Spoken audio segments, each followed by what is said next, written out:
नालंदा महाविद्यालय मगध क्षेत्र पूरी दुनिया का सबसे बड़ा ज्ञान और विज्ञान का केंद्र, जहां 10,000 छात्र और 2,000 शिक्षक एक बड़े परिसर में रहते थे। जहां एक 3 मंजिला इमारत में विशालकाय पुस्तकालय था, जिसमें 1 करोड़ पुस्तकें, पांडुलिपियां एवं ग्रंथ थे। आखिर क्यों नरपिशाच बख्तियार खिलजी ने नालंदा विश्वविद्यालय को तबाह कर डाला? तुर्की का एक सैन्य कमांडर था बख्तियार खिलजी। एक बार वो गंभीर रूप से बीमार पड़ गया। सारे हकीम हार गए। खिलजी दिनों दिन कमज़ोर पड़ता गया। बिस्तर पकड़ लिया, परंतु बीमारी का पता नहीं चल पाया। एक बुजुर्ग ने सलाह दी कि दूर भारत के मगध साम्राज्य में अवस्थित नालंदा महाविद्यालय के एक ज्ञानी शीलभद्र को एक बार दिखा लें।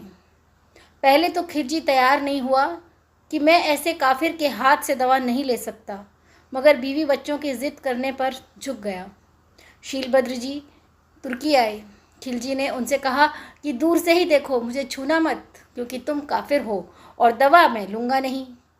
शीलभद्र जी ने उसका चेहरा देखा, शरीर का मुआयना किया, सांसों के उतार चढ़ाव को देखा और पूछा, कुरान पढ़ते हो? खिलजी ने कहा, दिन रात पढ़ते हैं। पन्ने कैसे पलटते हो? उंगलियों से जीभ को छूकर सफ़े पलटते हैं। अगले दिन शीलभद्र जी ने खिलजी को एक कुरान भेंट की और कहा कि आज से आप इसे पढ़ें, और शीलभद्र जी भारत वापस आ गए। उधर दूसरे ही दिन खिलजी की तबीयत ठीक होने लगी और 1 हफ्ते में वह भला चंगा हो गया। दरअसल शीलभद्र जी ने कुरान के पन्नों पर दवा लगा दी थी, जिससे उंगलियों से जीभ तक पढ़ने के दौरान पहुंचने का अनोखा तरीका अपनाया था।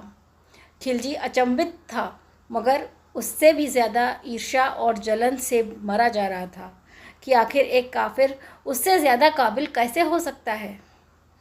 अगले ही साल 1192 में मोहम्मद गोरी ने सेना तैयार की और जा पहुंचा नालंदा महाविद्यालय। खिलजी जब वहां पहुंचा तो शिक्षक और छात्र उसके स्वागत में बाहर आ गए, क्योंकि उनको लगा कि वह कृतज्ञता जताने आया है। खिलजी ने उन्हें देखा, मुस्कुराया और तलवार से भिक्षु श्रेष्ठ की गर्दन काट दी। फिर हजारों छात्र और शिक्षक गाजर मूली की तरह काट डाले गए। खिलजी ने फिर ज्ञान विज्ञान के केंद्र पुस्तकालय में आग लगा दी। कहा जाता है कि पूरे 3 महीने तक पुस्तकालय जलते रहे। खिलजी चिल्ला चिल्ला कर कह रहा था, काफिरों, तुम्हारी हिम्मत कैसे हुई इन पुस्तकों और पांडुलिपियों को इकट्ठा करने की? पूरी नालंदा को तहस नहस कर जब वह लौटा तो रास्ते में विक्रमशिला विश्वविद्यालय को भी जलाता हुआ गया। मगध क्षेत्र के बाहर बंगाल में रुक गया और वहां खिलजी साम्राज्य की स्थापना करी। जब वह लद्दाख क्षेत्र होते हुए तिब्बत पर आक्रमण करने की योजना बना रहा था, तभी एक रात उसके एक कमांडर ने निंद्रा में उसकी हत्या कर दी। पर आज भी बंगाल के पश्चिमी दिनाजपुर में उसकी कब्र है, जहां उसे दफनाया गया था।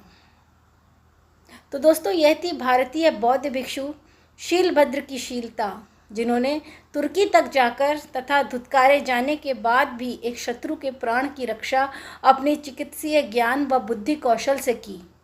और बदले में क्या मिला? एहसान फरामोशी, प्राण, समाज व संस्कृति पर घात। आपको ये किस्सा सुनकर कैसा लगा? कमेंट में ज़रूर बताएं। धन्यवाद।